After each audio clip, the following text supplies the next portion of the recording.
Attention, vous écoutez un podcast audioactif.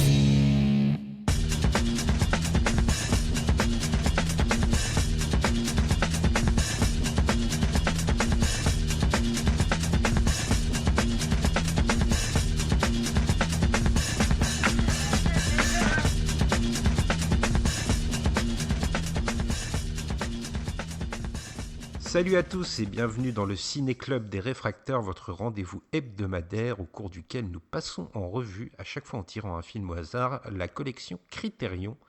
Et cette semaine, je suis Spike pour vous accompagner comme d'habitude et j'ai en ma compagnie Grey Pigeon. Bonjour Grey. Salut Spike, ouais, la Dream Team s'est reformée. Eh oui, comme toutes les semaines. C'est ça. Mais vous êtes les bienvenus évidemment pour venir discuter avec nous du Ciné-Club sur le Discord et qui sait, peut-être que si vos réflexions sont pertinentes et si on vous adoube, peut-être que vous viendrez au micro un jour. On a eu un invité déjà, on a eu Toine, il était nul mais on a eu un invité. Effectivement, il était un peu nul mais on a fait avec, c'est comme ça. Et je couperai pas ce passage.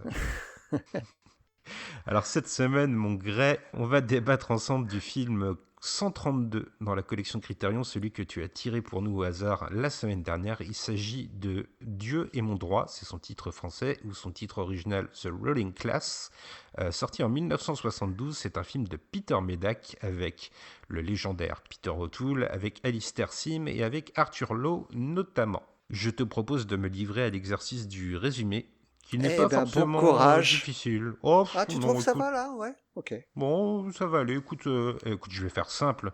Tu te mets pas la pression surtout là, parce que là tu nous annonces que tu vas faire un bon résumé, pour une fois. Eh ben, écoute, je vais me lancer. Et surtout, ce que je vais faire, c'est un résumé qui n'en dévoile pas trop dans un premier temps. Parce que toi, comme moi, quand on a consulté la fiche du film, on s'est fait un peu spoiler, il faut dire, par un rebondissement qui intervient à la moitié du film. Oh, même au deuxième tiers, hein, je dirais, Criterion, il va ouvertement sur son descriptif de film. Ouais. Eh ben écoute, moi je vais faire simple. The Ruling Class, ou Dieu est mon droit, donc, c'est l'histoire d'un aristocrate anglais, un lord, qui meurt au cours d'une scène assez farfelue. Il y a beaucoup d'absurdités dans ce film, on reviendra là-dessus. En fait, il essaye de se pendre pour atteindre une extase qu'on devine sexuelle, hein, c'est à peine voilé, et il finit par véritablement se pendre. Et se livre alors un jeu pour trouver qui sera son héritier, mais surtout pour voler l'héritage à son fils unique, Jack, qui a la particularité de se prendre pour Dieu, pour l'incarnation de Dieu sur Terre. C'est un personnage complètement dingue, hein, on peut le dire. Ah, il y a débat, hein, sa folie fait débat. Tu vois, je suis déjà pas très d'accord avec toi parce que justement, est-ce qu'il est vraiment dingue ou est-ce qu'il est vraiment l'incarnation de Dieu? C'est un des sujets du film. Oui, c'est vrai, on pourra avoir un débat là-dessus, parce que moi aussi je suis quand même assez nuancé. Hein, c'est une vision assez concrète que je donne du film, mais c'est vrai qu'on peut débattre là-dessus. En tout cas, ce personnage, son héritage va être convoité par notamment son oncle et sa tante, qui vont essayer de lui dérober, ou en tout cas de se l'approprier. Voilà mon résumé, écoute comme ça au débeauté, qu'est-ce que t'en penses? Non, mais ça résume bien le film quand même, c'est vrai. Et il faut préciser donc que Peter O'Toole joue le rôle de cet héritier. Tout à fait, ce Jack, et on vous donnera dans le développement de notre analyse ce rebondissement qui donne toute sa saveur au film et qui le rend pertinent dans son message au moment voulu. Mais avant de se pencher là-dessus, je te propose de te parler un peu du réalisateur Grace Peter Medak. Est-ce que tu le connaissais avant, toi? Alors je connaissais pas du tout et c'est en consultant sa filmographie très rapidement que j'ai vu qu'il avait fait beaucoup d'épisodes de séries télé et même jusque très récemment. Effectivement, je vais revenir là-dessus. Je vais te dresser un petit portrait de ce Peter Medak. Comme tu nous l'as précisé la semaine dernière, Dieu est mon droit est le seul film de Peter Medak qui est dans la collection Criterion. On va voir par la suite pourquoi, hein, parce qu'il n'a pas eu que des gros succès critiques, ce Peter Medak. En tout cas, il est assez unanimement reconnu comme une personnalité très joyeuse, très festive, très amicale, bien loin de ce qu'on peut imaginer d'un réalisateur autoritaire. Il y a de nombreux acteurs avec qui il a travaillé, qui louent son humanité et qui évoquent notamment le fait que c'est quelqu'un qui aime donner de grandes fêtes à l'issue des tournages. Le cinéma, c'est presque une fête pour lui, et en fait, ça s'explique notamment par les traumatismes de son de sa jeunesse, et on peut peut-être se dire que le 7e art est une façon pour lui de conjurer son enfance un peu houleuse, puisque Peter Medak, il est né en Hongrie en 1937 et il est d'origine juive. Donc tu imagines comme moi que la Seconde Guerre mondiale, il l'a subi de plein fouet, et on peut donc se demander si la décomplexion du cinéma qu'on a dans Dieu est mon droit, c'est pas un moyen de célébrer la vie après avoir côtoyé la mort d'aussi près. Donc on évoque la bizarrerie de Dieu est mon droit, mais c'est aussi le réalisateur d'une autre bizarrerie qu'on évoquait en off la semaine dernière, La Grande Zorro, un film pas forcément très bon, dans lequel Zorro est remplacé par son cousin homosexuel. C'est pas un film de très bon goût, on va pas se le voiler, on n'est pas loin de l'homophobie par moment. Hein. C'était l'époque où l'homosexualité était représentée de façon très excessive, on va dire. C'est la période post-Cage aux folles. Oui, c'est ça, hein, c'est vraiment l'homosexualité vue à travers ce qu'on appelle assez vulgairement les folles. Hein, je ne trouve pas d'autres mots comme ça, mais heureusement on en est revenu et aujourd'hui on a une vision plus cohérente de l'homosexualité au cinéma. C'est aussi un réalisateur, Peter Medak, qui est capable de faire des films de commande ou au moins très commerciaux, pas forcément de plus bonne facture, genre La Mutante 2, la suite de la licence d'horreur. Ouais, l'horreur est le bon mot. Oui, en fait, ce qu'on peut dire, c'est que Peter Medak, c'est quelqu'un qui aime la joie du cinéma et de faire des films un peu légers, il s'en cache pas. Pour revenir à son histoire personnelle, Medak, il va quitter la Hongrie pour l'Angleterre, mais pas à cause de la Seconde Guerre mondiale, ça viendra plus tard son départ, en 1956, à la suite de l'insurrection de Budapest. Donc pour rappeler, la Hongrie est à l'époque soviétique et le peuple se soulève contre le régime en place, mais la répression est particulièrement sanglante, et Medak, comme de nombreuses familles du pays, va fuir la Hongrie. Alors il va d'abord trouver un emploi en tant qu'assistant avant de devenir réalisateur, initialement pour la télé, dont tu nous parlais, pour laquelle il met en scène quelques séries assez discrètes. Alors on pense à Cour Martial, que la plupart d'entre nous ont sans doute oublié, mais on peut quand même noter qu'il a réalisé un épisode d'Amicalement Vôtre, donc c'est quand même quelqu'un sur qui on compte. La télévision, Medak, il s'en sert comme tremplin vers le cinéma, mais il l'aime tout de même profondément et il va jamais réellement la quitter, comme tu nous le disais une fois de plus, jusqu'à aujourd'hui, à tel point qu'il est presque plus connu pour son travail à la télévision qu'au cinéma. Medak, en fait, si tu veux, c'est le trait commun entre des séries très diverses comme The Wire, Breaking Bad ou Doctor House, ou 7 à la maison, si tu veux aussi. Ah oui, il fait un peu de tout. Alors, pour revenir à son parcours, en 1967, il signe avec la Paramount pour réaliser son premier long-métrage qui sortira l'année suivante, un film qui s'appelle Négative, que je n'ai pas vu, qui est resté très confidentiel, et c'est une œuvre qu'il produit en partie. Par la suite, il deviendra, disons-le, c'est presque un yes man de l'industrie, et Dieu est mon droit, c'est que son deuxième film, sorti en 1972, qui est encore habité par une vraie flamme rebelle, humoristique, impertinente, sur laquelle on va revenir. Alors après, par contre, il faut préciser qu'il est ni à l'initiative du film, ni à son scénario. Hein. C'est l'adaptation d'une pièce de théâtre, et celui qui est vraiment à l'initiative du film, c'est Peter O'Toole. Vraiment, c'est un yes man, hein, Medak. Ouais, effectivement, ouais. Alors, assez étrangement, j'ai trouvé ça en faisant mes recherches, il est encore une fois permis de se demander si pour Medak, le cinéma avec Dieu est mon droit, c'était pas une façon de conjurer les drames de son existence, parce que l'année où sort le film, sa première épouse, Catherine Lecarmans, qui est la mère de ses deux enfants, décède, et on ne devine pas du tout une quelconque détresse émotionnelle à la vue du film. C'est véritablement un film qui respire la joie de vivre, même s'il est très cynique. En tout cas, ce qu'on peut dire sur Peter Medak, c'est que c'est quelqu'un qui est très apprécié des acteurs avec lesquels il travaille, et notamment de Peter O'Toole, qui déclare, je vais te laisser juger de la gentillesse quand même de la déclaration, il déclare qu'il ne travaille qu'une fois avec chaque réalisateur, et que s'il devait retravailler avec quelqu'un, ce serait David Lean ou le réfugié hongrois. Bon, le qualificatif n'est pas forcément très sympathique, mais on devine que Peter O'Toole a apprécié l'expérience du tournage. Mais qui est ce Peter O'Toole ? Donc le deuxième Peter du film, Peter O'Toole, est évidemment beaucoup plus connu que Peter Medak. Il est un peu plus vieux, il est né en 1932, et il est issu d'une famille un peu spéciale. Donc sa mère était infirmière, mais son père était tout à la fois métallurgiste, joueur de football et bookmaker. En gros, c'était un gars qui avait des petits soucis avec la loi. Ils ont beaucoup déménagé quand il était enfant. Mais par contre, son père était un fervent catholique. Tant et si bien que quand la guerre éclate, en fait, le jeune Peter, il est caché dans une école catholique. Il va grandir là-bas. Il va être profondément marqué par son apprentissage dans cette école catholique. Il va être traumatisé en fait par les nonnes qui exerçait là-bas parce qu'il considérait, en fait, le premier, il a été longtemps confronté en fait aux femmes uniquement avec les nonnes, parce qu'évidemment il y avait des garçons à l'école, et les nonnes dans cette école-là, elles étaient tous sauf féminines, hein, elles avaient le crâne rasé, elles étaient couvertes de la tête aux pieds, et il a fallu un bon moment pour se libérer de cette vision des femmes en fait. Et alors une fois qu'il est sorti de l'école, il est devenu journaliste et photographe même. Et après il est rentré dans la Navy, hein, mais sauf que ça lui a pas plu du tout. Et lui, ce qui l'intéressait vraiment, c'était de jouer les rôles. Même à la Navy, en fait, ses supérieurs sans cesse lui demandaient d'arrêter de plaisanter et de jouer des rôles de ce qu'il n'était pas. Et tant et si bien qu'il va finir par s'engager à l'académie d'art dramatique. Il va avoir une bourse pour cela. Mais ça va pas très bien se passer, notamment à Dublin. Il va se faire virer parce qu'il parle pas l'irlandais, tout simplement. Mais là-bas, il était dans la même classe qu'un certain Albert Finney, par exemple. Alors, Peter O'Toole considère que la classe dans laquelle il était est la meilleure que l'école n'a jamais eue de toute son histoire. Très humble, Peter O'Toole. Alors ça, c'est quelque chose qui va revenir tout au long de sa carrière. Peter O'Toole, c'est quelqu'un de tout sauf humble. Il s'aime beaucoup et les choix qu'il va faire dans sa carrière vont dans ce sens-là. Et ce que tu dis comme la manière dont il qualifiait son réalisateur de réfugié hongrois va dans ce sens-là. Hein. Il a une très haute opinion de lui-même et il considère qu'il est quelqu'un de très important, très jeune. Et ça va pas le quitter jusqu'à la fin de sa vie. Hein.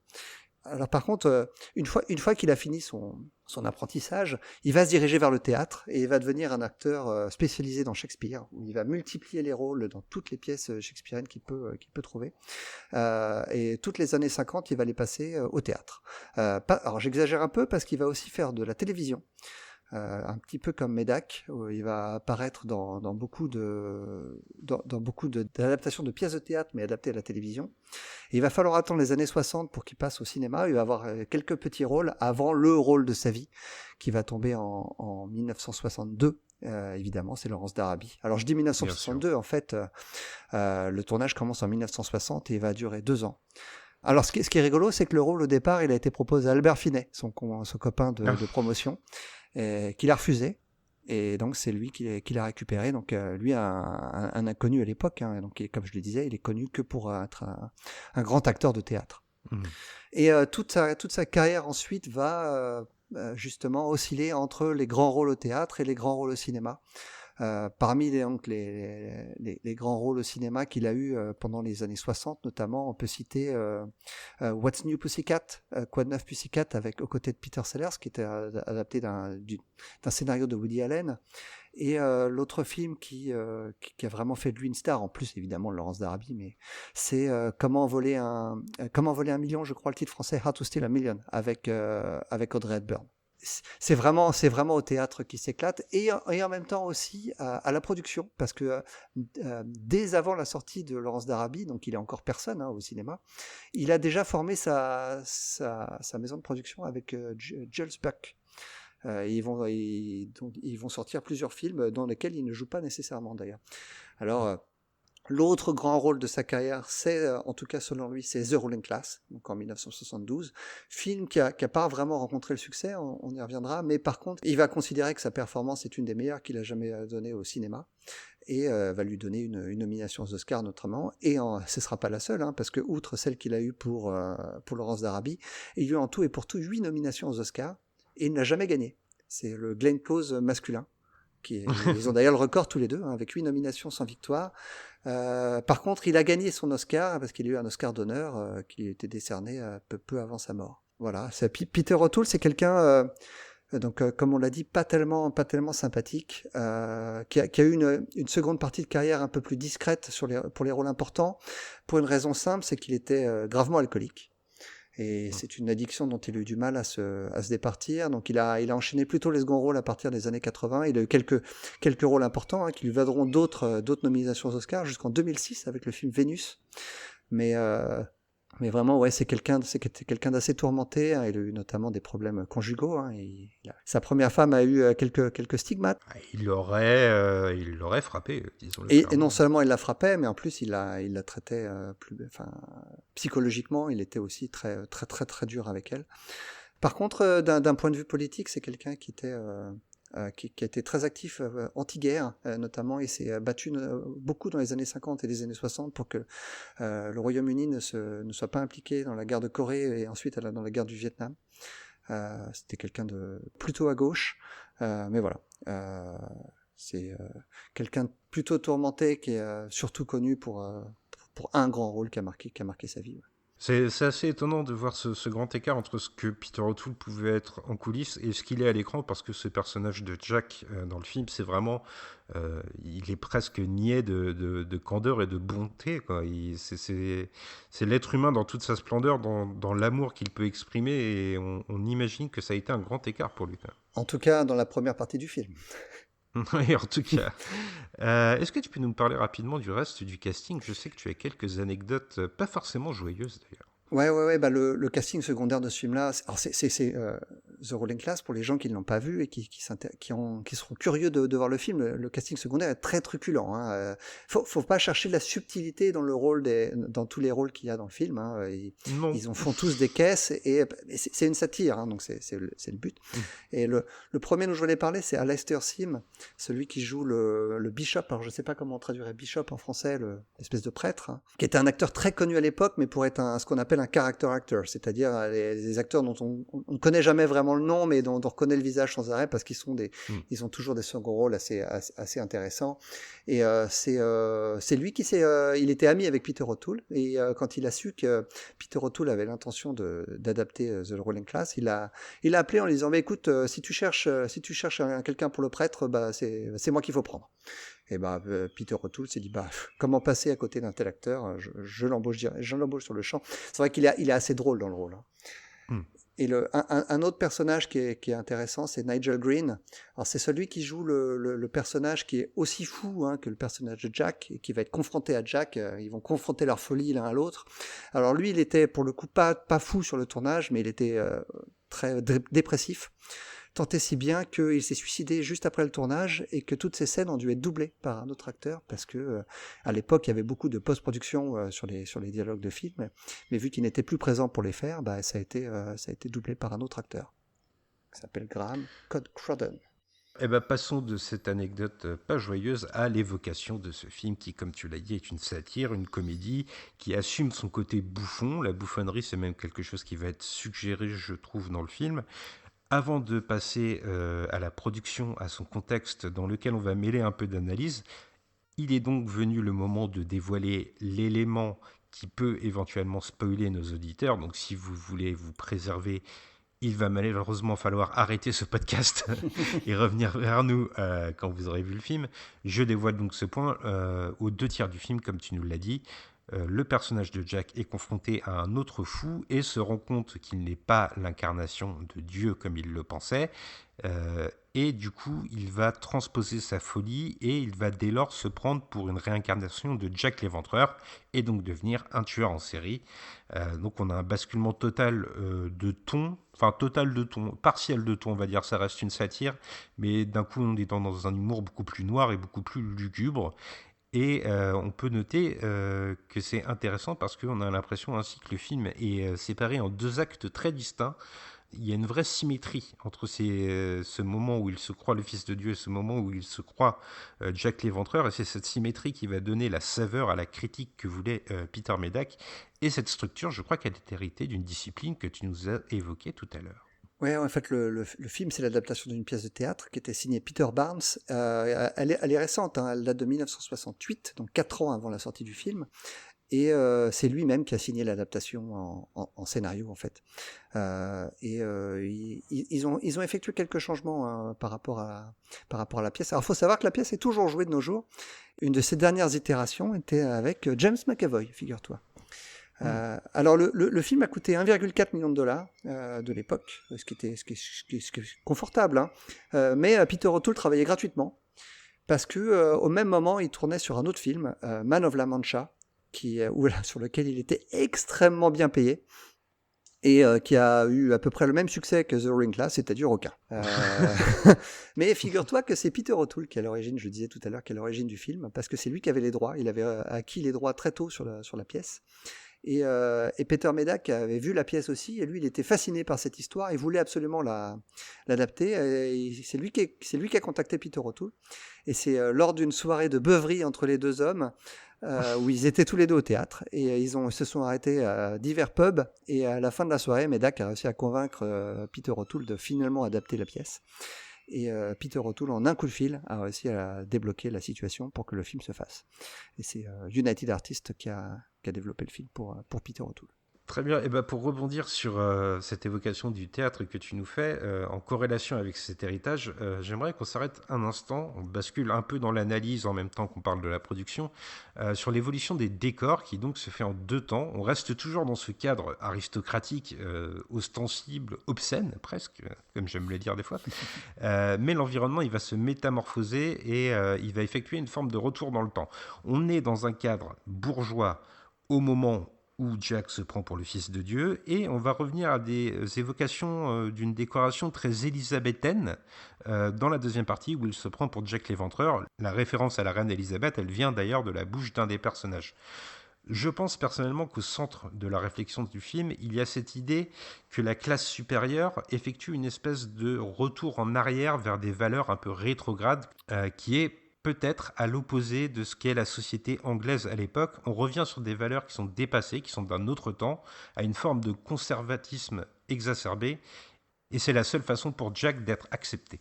Mais en fait, la pièce date de 68 et le film de 72. Faut voir que dans les années 60, Londres, en tout cas, était très effervescent. On est la génération du baby-boom a quelque part a pris le pouvoir, et on est dans le swinging London. Sauf qu'il y a eu un revers de bâton qui s'est passé à la fin des années 60, et je trouve que The Ruling Class le montre très bien, qui montre que donc cette classe dirigeante prend sa revanche, et au fait au final c'est elle qui est au pouvoir, et tout le mouvement contestataire hippie qui est bien représenté par l'accoutrement de Peter O'Toole au début du film, au final elle perd, et c'est donc cette Angleterre propre sur elle qui reprend le dessus, et c'est mis en avant également encore une fois par l'accoutrement de Jack, qui devient comme il faut au milieu du film, sauf que évidemment il y a le message sous-jacent que cette personne, bien sous tout rapport, cache un secret inavouable. Quelque part, en fait, le fait que Jack l'Éventreur, en tout cas ce que pense être Jack, c'est-à-dire Jack l'Éventreur, on peut le comparer avec le suicide du début avec son père.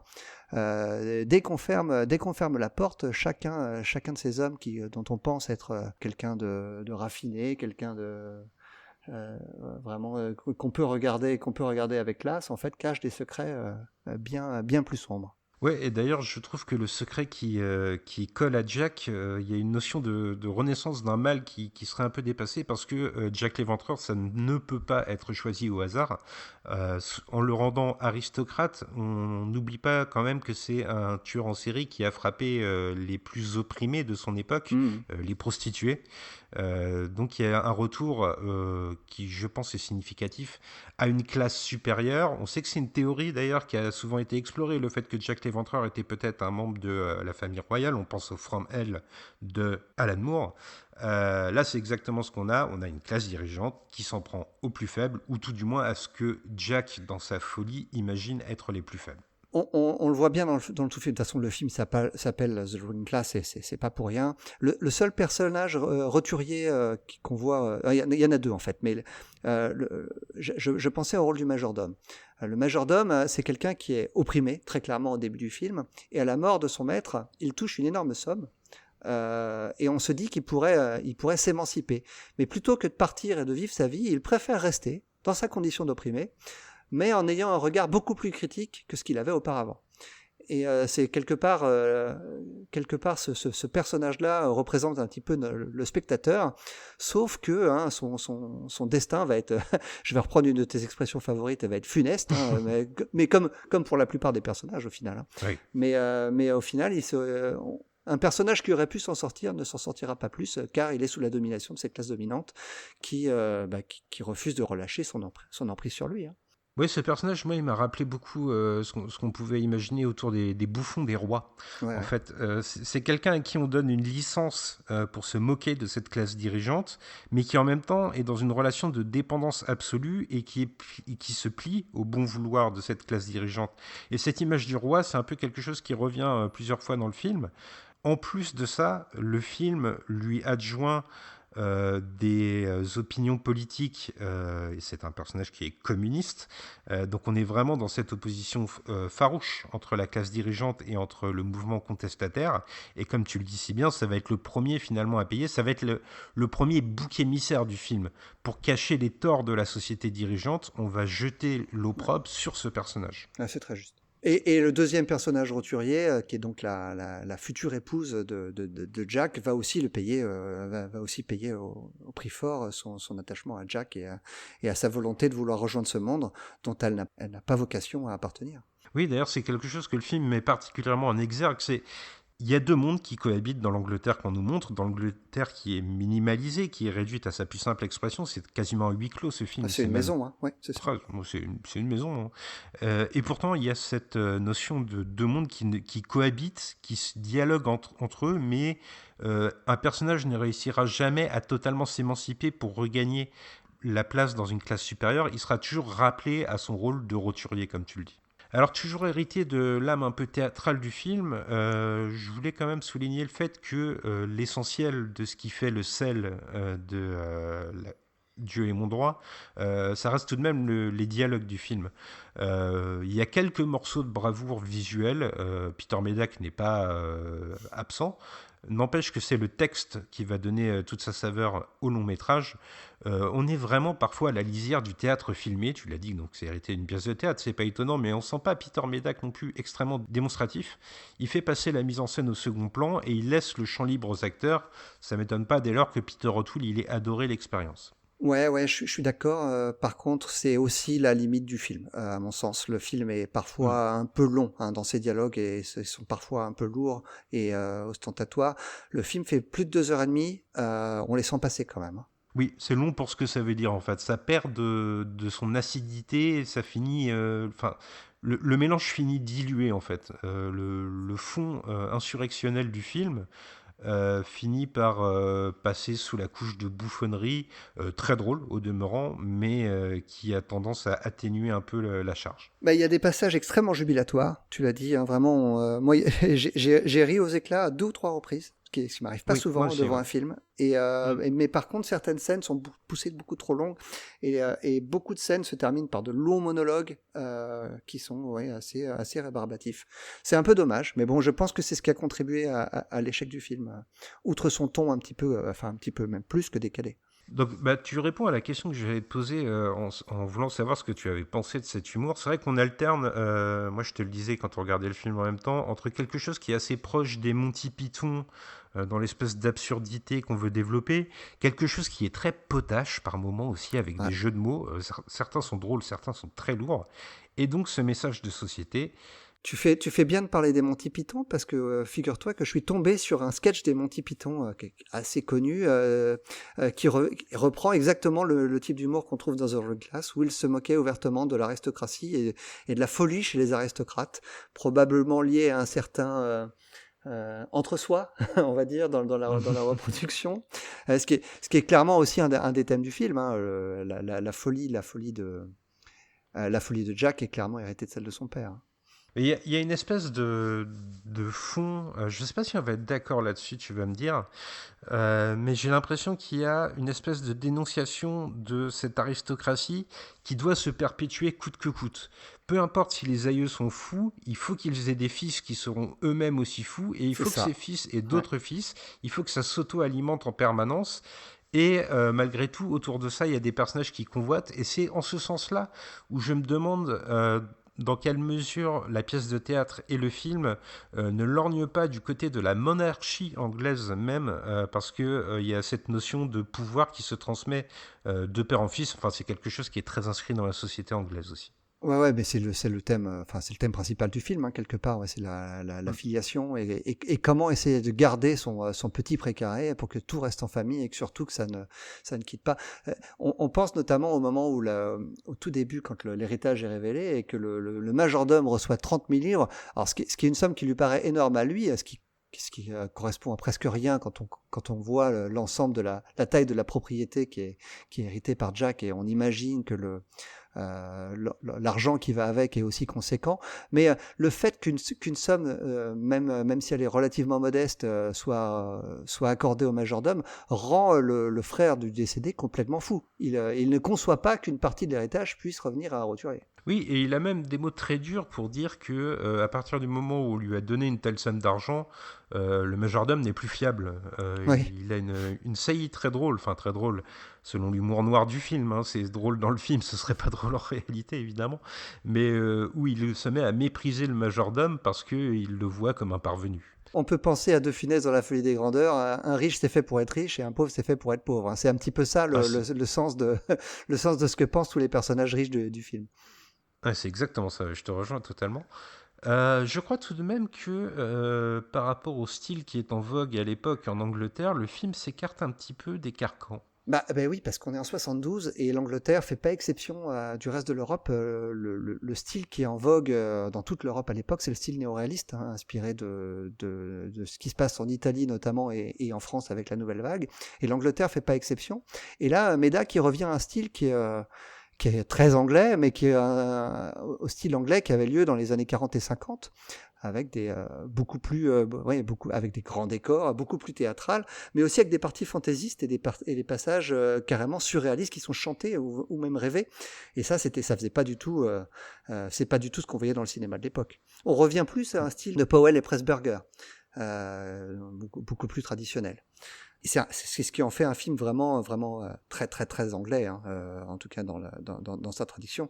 Et il y a beaucoup d'allusions à la culture anglaise de l'époque et même d'avant, parce qu'il y a des allusions à Shakespeare. Il y a des allusions notamment avec toute la fin, fait beaucoup penser au film de la Hammer. Et on peut penser aussi au studio Ealing qui faisait de la télévision à l'époque dans les années 50 et les années 60 avec beaucoup de comédies qui se moquaient notamment aussi de la noblesse. Il y a quand même un personnage qui m'a semblé assez différent des autres dans le film, c'est le neveu de Jack, qui est un jeune garçon, un jeune homme, enfin un jeune adulte, qui décide de se lancer en politique. Mais il souffre en fait des mêmes travers que son père, l'oncle qui convoite l'héritage. Et je pense que là, on retrouve un peu ce qui est notifié dans le titre anglais, The Ruling Class.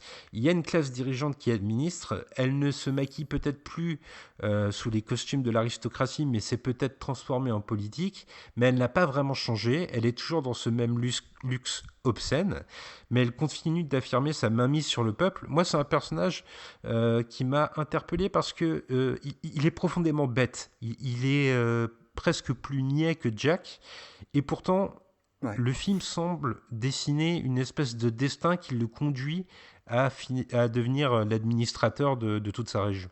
Ouais. Et c'est ça peut-être que le film dénonce le plus, d'après moi. Ça n'est pas tellement le fait que l'opulence soit obscène, comme je viens de le dire et comme je le dis souvent dans mes articles, mais c'est plutôt l'impunité qui en découle.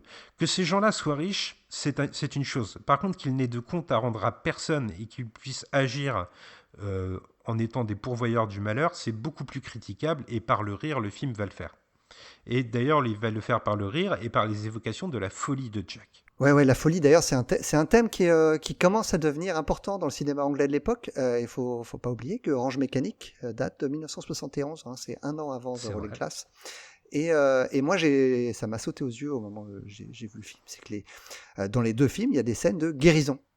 Alors elles sont différentes dans la manière dont elles sont montrées, mais au final, elles ont la même conclusion. Hein. La guérison est ce qu'on peut appeler un échec. Et c'était pas seulement en Angleterre qu'il y avait cette volonté de parler de la schizophrénie, parce que c'est quelque chose qui était dans la société dans les sociétés en Europe depuis une dizaine d'années en tout cas. En France notamment, le marquis de Sade avait été réhabilité Et en Angleterre, ça faisait un moment que la psychiatrie de l'époque considérait la folie non pas comme la folie n'était pas quelque chose d'héréditaire, mais c'était en fait une vraie construction sociale. Alors c'était quelque chose qui était tout nouveau à l'époque. Et c'est aussi quelque chose qui est développé dans le film. Ouais, je trouve aussi parce que de personnages fous, il n'y en a pas qu'un, il y en a en fait toute une galerie. La famille de Jack est assez névrosée, on peut le dire sans Ouais, on trop peut le dire, trembler. ouais. Il y a un médecin qui intervient, s'il n'est pas fou, au moins il est complètement désintéressé du soin de ses patients. Il finit à l'asile quand même. Hein. Oui, et l'acidité du message, c'est d'ailleurs que c'est ce psychiatre qui est chargé de juger de la santé mentale de Jack. Euh, donc il est permis de se demander si The Ruling Class ne considère pas finalement que toute la haute société est malade et un peu démente. Et même si Jack est lunaire et ostensiblement barjot, on va dire, on se demande si ce n'est pas celui qui a le plus de qualité qui est le plus condamné en fait. Il ne veut de mal à personne et pourtant c'est lui qui va être ostracisé. Ouais, on trouve aussi que Jack, pendant très longtemps en tout cas dans le film, pendant les 2 premiers tiers du moins, c'est le seul personnage vraiment sympathique. Tant et si bien que la femme qu'on lui met dans les pattes pour qu'il tombe amoureux d'elle et qu'il puisse se marier et pour pouvoir procréer, elle va réellement tomber amoureuse de lui. Et on la comprend parce qu'il est vraiment charmant. Oui, et en plus, il est l'incarnation d'un autre axe de réflexion du film qui porte sur la religion, parce qu'en faisant de lui un personnage qui se croit être la réincarnation de Dieu, forcément, on va lorgner du côté de la mystique. Et du coup, on va lui adjoindre tout un tas de qualités, toute une bienveillance, tout un ensemble de préceptes qui sont d'habitude dévolus à la religion, mais qui là sont incarnés par un personnage.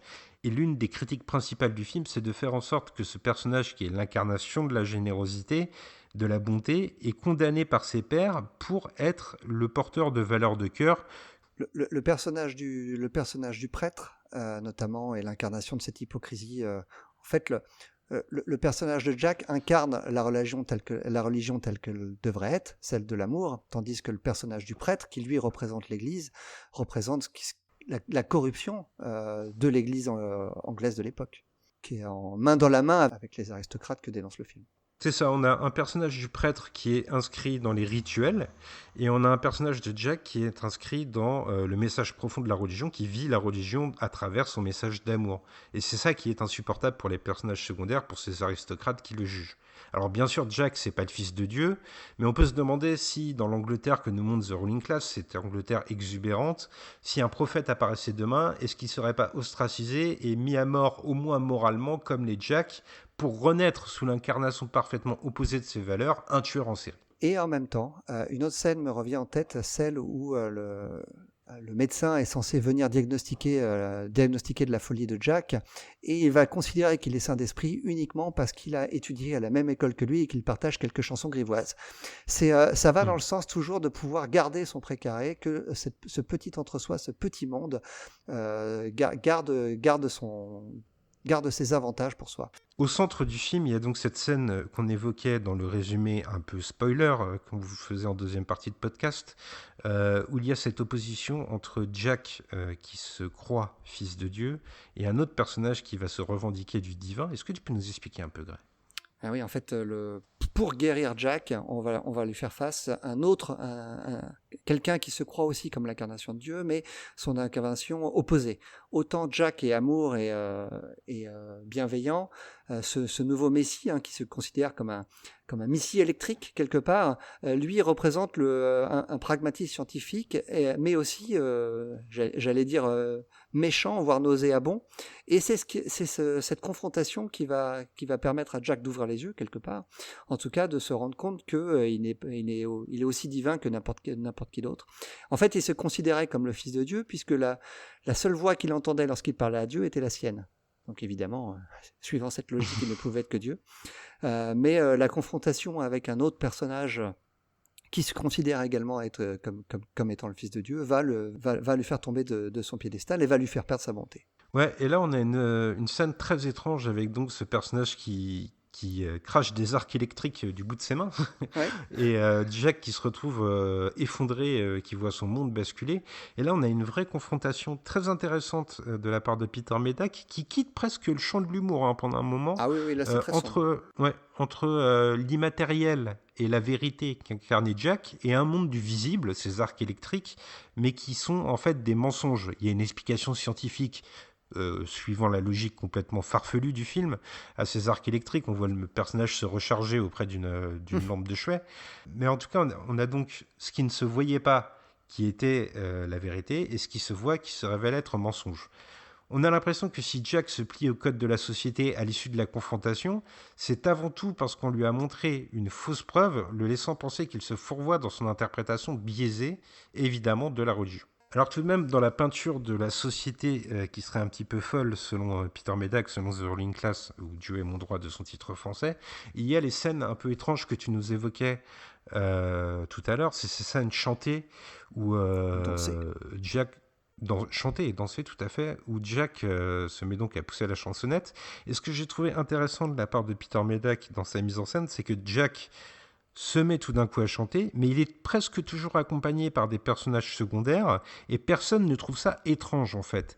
Il y a une expression de la folie à travers la chanson qui arrive dans le film et qui saisit forcément le spectateur qui ne s'y attend pas du tout, mais tous les personnages du film, selon la logique de folie permanente de cet univers, admettent ces séquences comme normales. Le monde va mal, il n'a plus aucune logique, mais tout le monde l'admet. Et ça rend la deuxième moitié du film assez encore plus acide, je pense, et encore plus significative, puisque dans la deuxième moitié, celle où Jack se prend pour Jack l'Éventreur, on va soustraire toute cette joie de vivre du récit, et on va remplacer tout ce qui était un étalage de couleurs absolues dans l'introduction du film par une image qui est beaucoup plus sombre et monochrome. Et le film va ponctuer sa critique à la fin dans un double temps. Il y a un premier temps où les crimes de Jack vont être découverts et où, comme par hasard, celui qui va être accusé n'est pas le véritable criminel, n'est pas Jack, mais bien le majordome qu'on accable et qu'on traite de criminel au terme d'une enquête qui n'en est même pas une. On a l'impression que ces aristocrates peuvent tout se permettre et que de toute façon la police est plus ou moins complice de leurs travers et que de toute façon c'est le peuple qui paiera le prix de leur transgression. Les coupables ne sont jamais punis dans le film. Oui et non, quelque part, puisque la tante et sa femme vont payer le prix cher de leur amour pour Jack. C'est vrai que les femmes ont un rôle assez particulier de personnages qui subissent un peu le côté tyrannique des hommes du récit, j'ai l'impression. Ouais. Mais la vraie scène finale, c'est la scène du Parlement. Ah, effectivement. Est-ce que tu veux nous en parler, tiens ?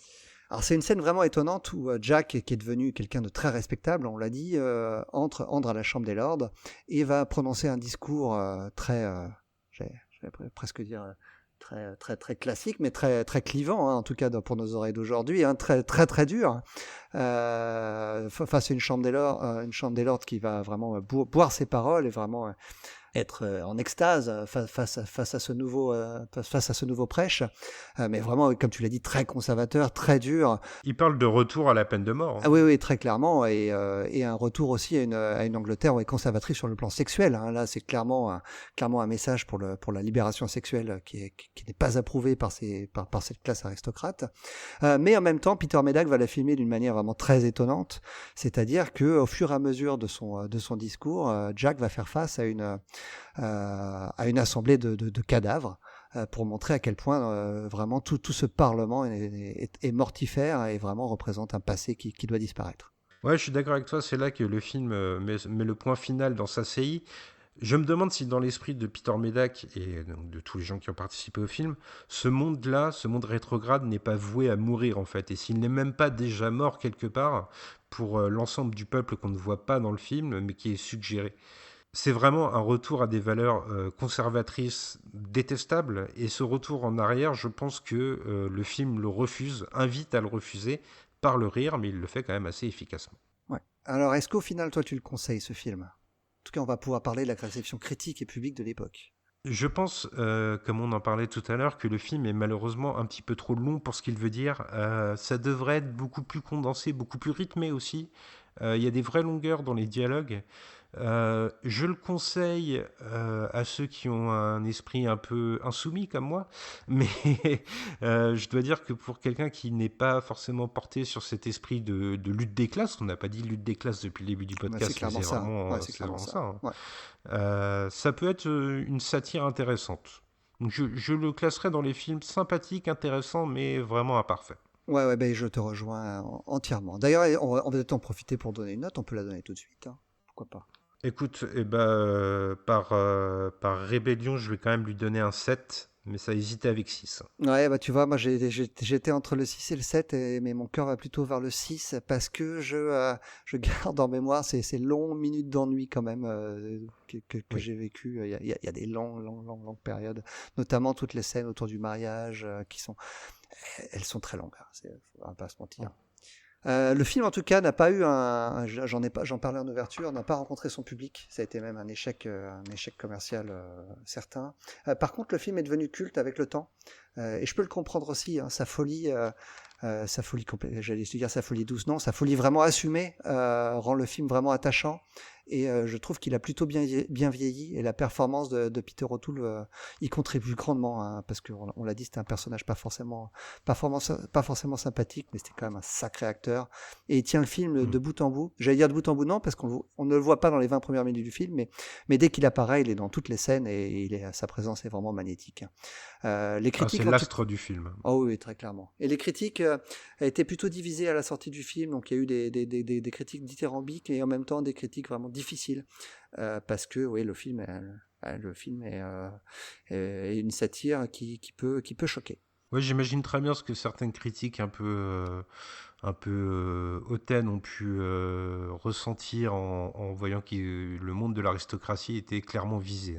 Il y a le côté très théâtral aussi, hein, qui a pas plu à une partie de Oui, la bien critique de sûr. l'époque, et ça, on peut le comprendre. Le fait que qu'il soit en totale rupture avec le cinéma qui se pratique à l'époque aussi, hein, pour revenir à un style plus conservateur. Effectivement. Eh bien voilà pour The Ruling Class, Dieu est mon droit de son titre français. L'affreux titre français. Hein, L'affreux titre français, ouais. Je ne sais, la traduction est incompréhensible. Rejoignez la bande du Ciné Club toutes les semaines sur notre Discord pour découvrir un nouveau film de la collection Criterion, venir débattre avec nous, et tous les mardis, mercredi cette semaine, mais normalement tous les mardis, retrouvez donc notre podcast pour disséquer le film qui a été tiré au sort. Et en parlant de tirage au sort, Gray, c'est le moment que tu préfères. Est-ce que tu es prêt? Oui. Il y a Je suis prêt. 1187 films au compteur de la collection Criterion à ce jour, et je tire au sort à l'instant même le prochain film, et c'est le numéro 347 qui est tombé. Alors, laisse-moi faire ma recherche, mon petit contrôle F, 347, et le voilà. Tout cela est fait par des professionnels.